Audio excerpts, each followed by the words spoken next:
कभी आपने सोचा है कि दुनिया में कितने निज़ाम आए, कितनी ताकतें उठी और मिट गईं, लेकिन आखिर में गालिब कौन होगा?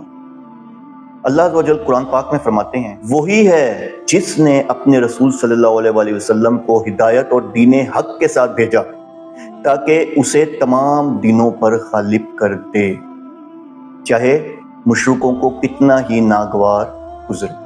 अब आप देखें, ये वादा है रब का और ये फैसला हो चुका है। अल्लाह का दीन गालिब होकर रहेगा। सवाल ये नहीं कि कब होगा, सवाल ये है कि हम इस गलबे में क्या किरदार अदा करें।